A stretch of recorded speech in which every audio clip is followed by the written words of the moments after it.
Just trying to help. Long year. I feel my boy Kamani can't catch a break, man. Anytime Coach Prime gonna take a little job and jab at him. I feel like that's the relationship, though. Somebody was talking about the new time recruits and the freshmen that came in and were impactful, and the guy was like, Kamani, and that was his response. What's going on, Buff Nation? Welcome back to another video. Be sure to smash the like button, subscribe if you guys are brand spanking new, and you enjoy the content, of course. If you don't, then maybe you don't want to subscribe. Anywho, welcome to the show. We've got a lot to talk about. Obviously, Shedeur Sanders' health. He was out. There was talk about possible surgery. We'll get into that. Then offensive coordinator discussion, Pat Schumer, how he performed over the last half of the season, his future. We had a coach that quit today, / retired, I guess. I won't say quit. That's a little bit harsh. Then we're going to talk about a decommitment that also happened today. I mean, it has been a hectic day within just 24 hours. It's been nuts. I told you the offseason was going to be nuts. I just didn't think this quickly. And then also the future, how exciting things are going to get. Coach Prime alluded to that, how things expect to heat up over the next week. Regards to the transfer portal, we're going to break all of that down. And then, of course, talk a little bit about the resources. Somebody asked, like, hey, Coach Prime, what are your thoughts on the resources? Do you feel like you need some more?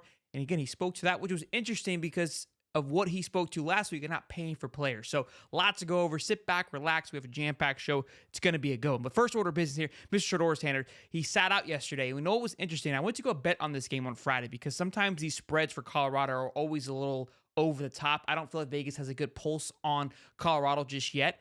So I was going to take a look and see what it was. I saw the spread was plus 21 for Colorado, which is a massive favor. Given the fact that Utah was down there, their fifth string or fourth string quarterback, they haven't played very well. I was like, they must know something because this was on Friday night, I believe, or Thursday night maybe. I was like, Shedeur must not be playing. It hadn't been announced at that moment. And so I stayed away from it because I was like, this is a trap. Now, I should have took the 20 plus 21 because they were still within that range. But I was like, just not enough information there. But he was asked, how is he doing? He goes, look, he's struggling. He's having a hard time getting out of bed each and every single day. And then they were asked about if surgery was going to be needed. Coach Prime didn't say no. Didn't say yes, but he didn't say no. So that was interesting to hear how severe whatever injury he is going through, that there could be a possibility that more work is going to have to be done. He's also being roasted online currently. People are going back and forth, talking about how he's a quitter, things like that. And that's just, that's par for the course of any time somebody sits out, especially with having the noise that Shedeur and Colorado have.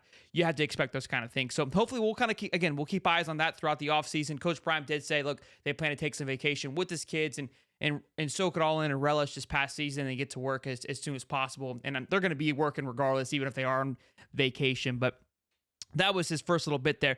Let's talk about, though, on play calling. So they asked him, hey, what were your thoughts on Pat Schumer's play calling? Did you like it? Were you excited? Here's what he had to say. And then the guy asked another question on the future of coaching. Who's going to be staying? Who's not? Our offensive coordinator is going to be staying, which is going to lead us perfectly into our next segment of coaches quitting. But here's what he had to say about that first. Take a listen. Okay, you know darn well what we need, so we're going to get it. Two-part question. Yes, sir. How do you You think, know I'm old now. You know that. That's why I'll start with Okay. one. The first part, how do you think Pat Shermer did in the elevation the back half of the year? First of all, it wasn't easy because of the protections and all that stuff. Pat and I communicate really well. Pat and Sean communicated really well. Pat and Shedeur communicates really well. So I think he did a great job. I really did. I mean, we don't want to give them like their students A, B's, or C's, or whatever. And you know what we got to do to get better. So you don't want to start grading your coaches. You know what time it is. Well, I don't think we're the only team in the country who made a change, who changed some things around when they felt like they needed to. And we did as such. So it is what it is. Second part would be, how many changes do you expect to the staff in general this summer? A few. Including offensive coordinator? Excuse me? Including OC? I don't know. I don't know about that one. Yeah. How you gonna ask me? How did Pat do? Then you want to shoot him? Just Lord, he's your own kind of ball drunk as that. Pat, know you asking those? Yeah, make sure Pat knows he asking those kind of questions. No, I'm joking. Great question. I love it. I think he's probably more, in a sense, talking about Sean Lewis, not Pat Schumer, because Sean Lewis held the title, I guess, technically, as the offensive coordinator, And will Sean Lewis be there next year? I feel like that was more so what he was referring to than Pat Schumer. But we'll see how it does play out, because it is going to be interesting to see what happens in that offensive coordinator room. Again, Sean Lewis came in. It was a big time hire when it happened, but had to take the back seat. I don't see him being an assistant style type of coach after being the head coach at Kent State and having major success. So I'd expect something to change here pretty drastically sooner rather than later in that coaching room, given the fact that if I am Sean Lewis and this isn't going to work, I need to go figure out where I'm going to go and be effective immediately, especially with all the departures of coaches happening right now.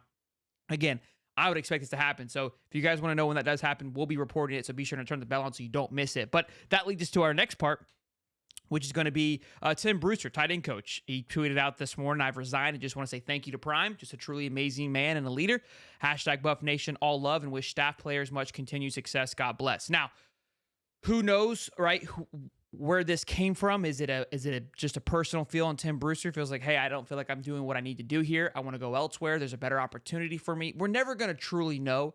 Some people are going to take that as that he's quitting on Coach Prime. This could have been a mutual decision. This was a big time hire when it was brought in as well too. Very, people are very pleased about this. As somebody who put like a Kyle Pitts, who's in the league playing for the Falcons currently, coached at Florida for a year.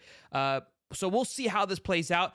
Again, a lot of what people don't realize too with coaches, Nick Saban is a pro at this. Nobody actually ever gets fired. They resign or they move on. And that is to save their face, right? It's the same way when a kid decommits. Sometimes it isn't the actual kid decommitting. It's, hey, this isn't going to work, but we're going to let you make the noise so it doesn't seem like we just kind of brush you to the side. It saves face for both parties. I'm not saying this is what happened here. Nobody knows the reason behind it. It makes... You can kind of point to multiple directions of why it doesn't make sense or why it does make sense. I would see that he would still be an asset, but maybe they had him this year and they felt like, hey, you didn't really make the impact like we wanted to. Obviously, being a tight end coach, maybe that isn't something they're looking at. Obviously, wide receivers 8 this year. Tight ends weren't utilized as much. Maybe that's what it is. This offense isn't going to move in that direction. We're going to be more high-powered offense where we don't necessarily need a tight end coach. I don't know. I'm just kind of picking up the pieces. This thing just happened just a few hours ago, so I feel like he'd be useful. But we'll kind of follow and see where Tim goes from here. If he goes on and moves maybe up in a position, becomes maybe like an assistant offensive coordinator, has more of a bigger role. Maybe that was the reason, and that's what I'm saying. That there's usually more behind the scenes. And Tim just woke up this morning and goes, you know what, at this place, I don't want to be here anymore. I don't feel that was the case at all, although people are going to try to spin it that way. I'm sure as things unfold, we may get more from this and why he did choose to leave. But I think where he goes from here will truly tell you what happened in the honesty of how this all played out, of whether or not it was a mutual decision or if it was coach saying, hey, this isn't working out, or if Tim just, hey, like, I don't want to be here anymore. I think his final destination will tell us more of that as the weeks go on. So we'll be keeping close tabs on that as well. Now, the next big order of business here, which is what really got kind of me fired up, and I've been kind of preaching it, is he said, look, we're going to be excited. We've got a lot coming in the next week or two.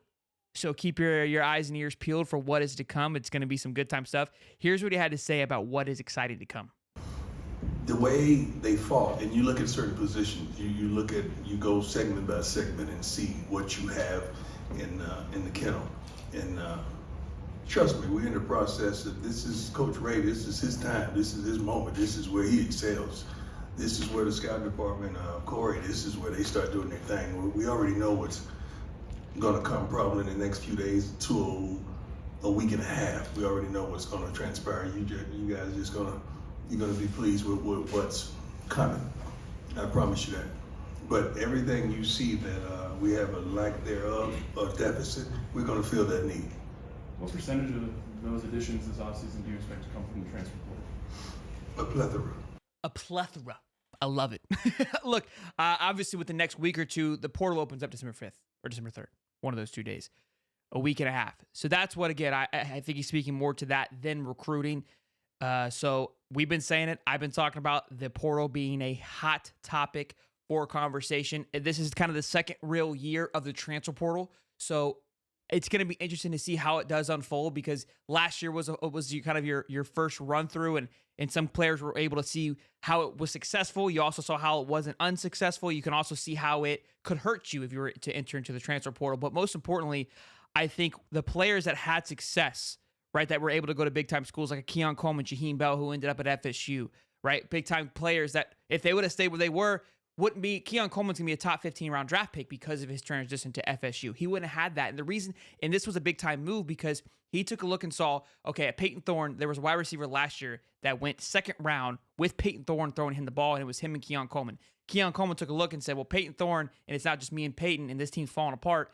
And that was a second round draft pick. If I go somewhere with a high up tempo offense, I could be a first round draft pick because of that. That's where Coach Prime has to look for, right? Where's the player that wants to come in and knows that, hey, I can have a resurgence for a team that's going to benefit me and elevate my draft stock because I haven't been shown or I haven't been utilized like I needed to. That's where I think Coach Prime is going to really dive into and pluck what he needs. And again, if you've got a high up-tempo offense with Shedeur Sanders, wide receivers are going to be easy to pull. Tight end, you would imagine, should be easy. Again, speaking of Tim Brewster. But then the offensive line, right, high passing offensive linemen who can show that, hey, we're able to pass for somebody like this is going to be extremely beneficial to the NFL. Because look at the quarterbacks in the NFL now, right? Patrick Mahomes, Jalen Hurts, all these guys that are able to move their feet, that constantly keep the pocket moving.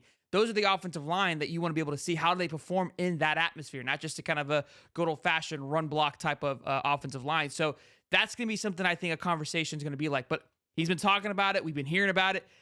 We need to see progress and some action on the football field. So that's going to be something to kind of keep an eye on. Again, keep the bell turned on because when it happens, we're going to be talking about it and keeping our eyes and peels and ears pinned back for it. Like I said, although the season's over and it's sad that we were losing football, we still got some bowl games. We got playoffs to kind of keep us going. But the offseason, boys and girls, is going to be an absolute blast between coaches being fired, hired, transfer portal. I mean, the offseason almost just as electric without the football for college football now. So it's been fun to watch. Next up is resources. So they asked him, hey, what are your thoughts on the resources? Do you feel like you've got enough? Do you feel like you have what it takes to be a championship contending team?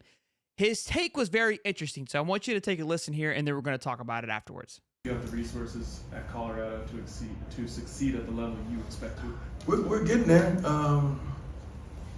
We definitely need giving. You know what I mean. It's unfortunate to say this, but some kids cost. It's unfortunate to say this, and I have not charted this yet, but I've asked for the numbers. But if you start thinking about the top several teams in the country, let's see what was spent on assembling the teams. You know, we can sit up and talk about great coaching and great this and great that all we want, but it's gonna be a credit card swipe some kind of way with all these guys going to these playoffs, right? Yeah. I mean, I understand that, and you gotta have a quarterback. If you look commonality, players, quarterback, run game, they can stop the run. That's pretty much what all these pretty darn good teams. So this is very interesting take here because last week he came out and said we're not buying players. Right, on Tuesday, said we're not going to get into a bidding war for these guys. You know, we're not here to pay for players, but then alludes to that, hey, we might need to swipe a credit card or two to get some guys. I don't know what changed in the last 5 days for that mindset to change. Maybe, again, he's speaking more to the portal than recruiting because you're still going to have to pay for these players. The more we hear about these coaches talk about paying players and seeing what the teams that are winning, what they're doing, right? The teams that are winning aren't talking about it. They're not saying any of that because they're winning, right? So it is interesting to hear other players. Mark Stoops from Kentucky, he's referenced it a few times. Lane Kiffin has said, if we could get a proving 5 stars like Georgia and Alabama, maybe we'd be a little bit more competitive. So I like the mindset of we're not going to get into a bidding war, right? I don't want to pay for a player because he did say last week, if you want to be a Buff, I want you to come play for the Buffs. And I respect that. But there's a fine line where you're still going to have to probably bend a little bit to get some of those guys to where people want to come play for the Buffs. Does that make sense? Right? So we might have to break our moral values a little bit, right? And get some of these guys in to show like, hey, this is what we can do. And we'll give you what you're worth, but I'm not going to overpay for you. But right now, I don't think Colorado's in that place to necessarily make that kind of call of like for Georgia, right? They're not going to overpay. They don't have to. And they're like, here's a reason why we don't have to. Look at the stats. Look at the NFL, who's gone into the NFL when they come here. So that's what these younger teams that are growing, they're dealing with right now is that they're going to probably have to overpay for quite some time to get caught up to the big dogs to be able to compete. And that's just the world we live in nowadays. And people don't want to hear it, but you keep hearing coaches refer to a credit card being swiped or having to pay for this or having to pay for that. It's pay to play to a certain extent. That is what it is. Whether you hate it or love it, they're saying it without saying it at this point. Nobody's hiding it anymore. And with the NIL, it's such a wild west of it that it's hard to really say what's legal and what's not legal. There's so many ways around it. And that's why he said we need more giving, right? We need guys to be able to come in here and represent. I mean, Miami, they've done it with their guy where, they'll come in as a third party company and say, hey, we're going to sponsor this young man. And just basically it's just giving him X point more, 20 million or whatever, not really, $1 million to come play for Miami. And it's like, well, what's the NIL deal? It's like, oh, they're going to just say they love this company for 5 minutes, right? It's not a realistical transaction, but that's the loophole. That's where the NIL is right now. So until that changes, you gotta play by that. You can't say, well, I'm not going to break the rules. There is no rule. You might feel that it's dirty. You may not think that it's right, but if the loophole is going to be there and people are going to exploit it, you either join it or get beat by it, honestly. And that's just the world that we're in currently. Next up, we got a decommit here, Mr. Antoine Hill. Now, I have a video about this separately, so if you guys already seen that, you don't need to know too much about it, but 2025 four-star quarterback decommitted today. Again, crazy 24 hours here for the Colorado Buffs.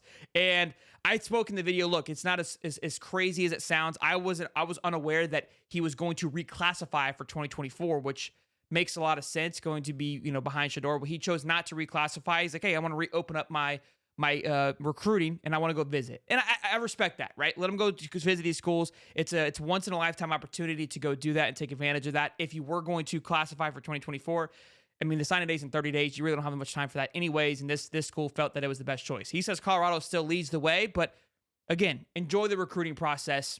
I respect it. But people are going to say, look, it's on fire. The ship's on fire.